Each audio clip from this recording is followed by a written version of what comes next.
Now, something about the celebration. A few moments later, we all lifted our eyes in awe as a spectacular array of South African jets, helicopters, and troop carriers rode in perfect formation over the Union buildings.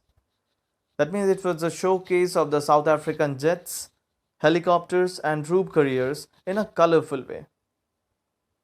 And the shapes that they made, the formations that they created.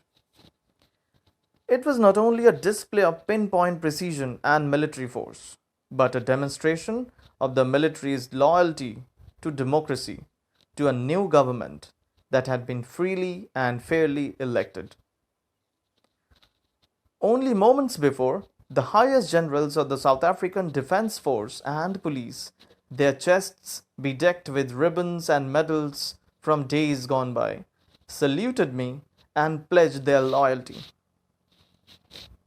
Now, there is a sudden change in attitude of police, which was actually noticed by Nelson Mandela. And he is also talking about that. I was not unmindful of the fact that not so many years before, they would not have saluted me but arrested me. Finally, a chevron of Impala jets left a smoke trail of the black, red, green, blue, and gold of the new South African flag. The day was symbolized for me by the playing of our two national anthems. The two national anthems, one was of the blacks, another was of the whites. So the national anthem of the whites was Nkosi Sikelel e Africa, and for the blacks it was Die Stem. And it was also the old anthem of the Republic. Although that day neither group knew the lyrics of the anthem they once despised, they would soon know the words by heart. Now Mandela is recalling the history, and in this paragraph we are going to know how apartheid became a system. On the day of the inauguration, I was overwhelmed with a sense of history.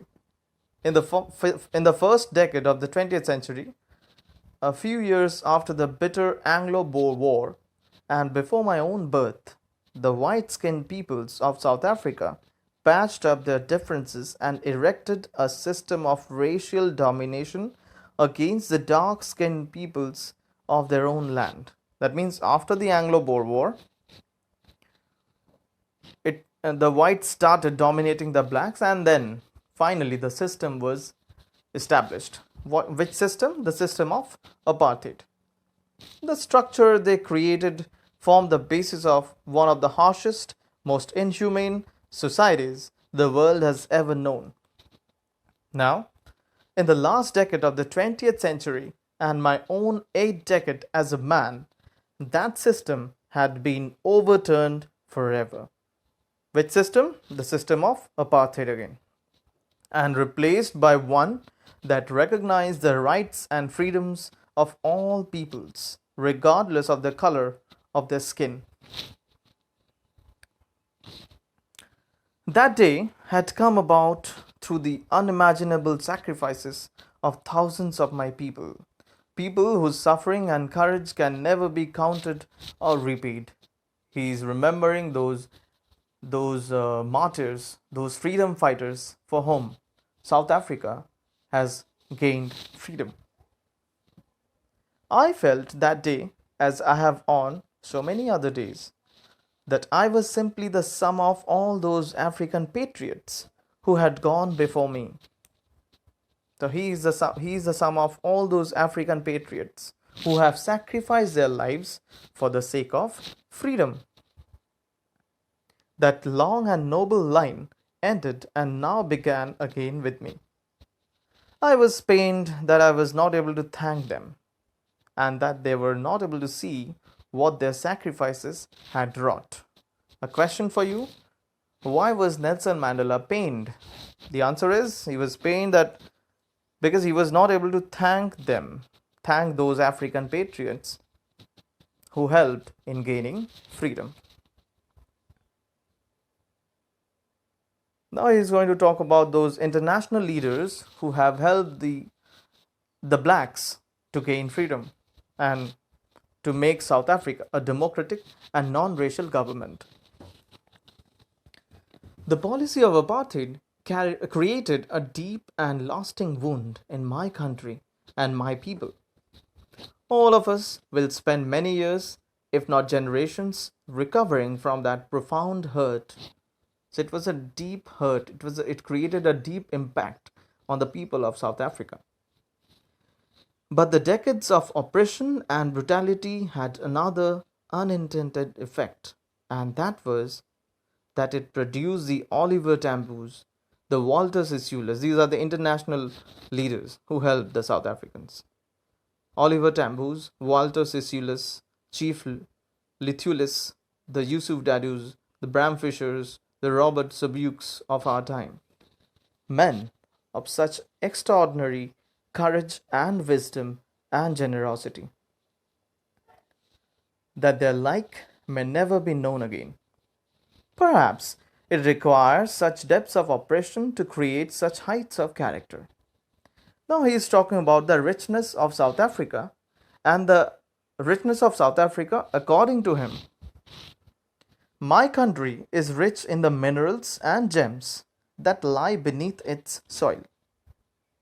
But I have always known that its greatest wealth is its people, finer and truer than the purest diamonds.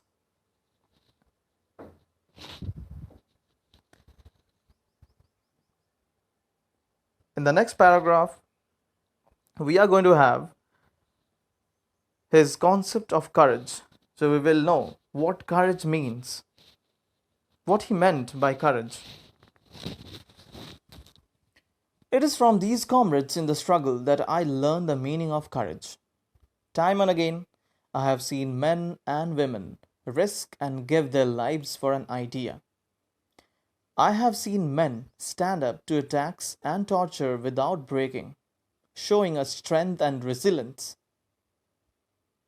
that defies the imagination. I learned that courage was not the absence of fear. You need to understand this portion very well and need to listen very carefully. I learned that courage was not the absence of fear, but the triumph over it. Means that if you think that you do not have fear inside you, then you are not courageous. You have to win that fear, and then only you will be considered as a courageous person. Similarly, the brave man is not he who does not feel afraid, but he who conquers that fear. So, what is the identity of a brave man? The identity of a brave man is to conquer the fear and not to feel afraid. Means if somebody says that I am not afraid of anything, then that man can be considered as a brave man. That's wrong, according to Mandela. He has to win that fear, and then only he will be considered as a brave man.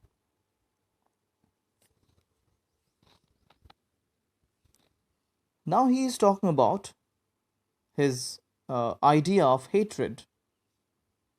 No one is born hating another person because of the color of his skin, or his background, or his religion.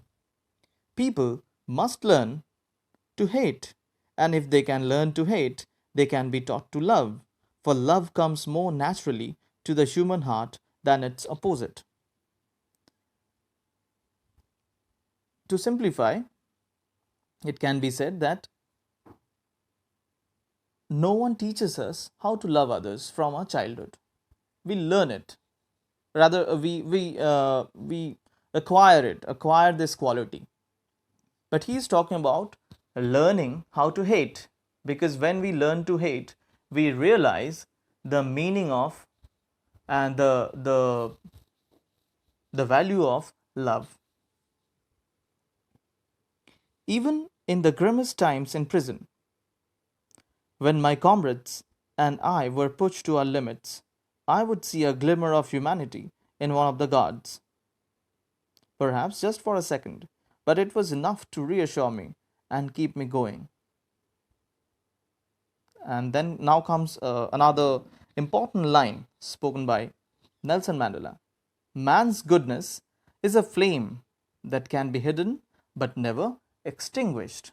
So it's a kind of asset to us. It can be kept hidden, but it can never be extinguished, neither it can be removed from ourselves.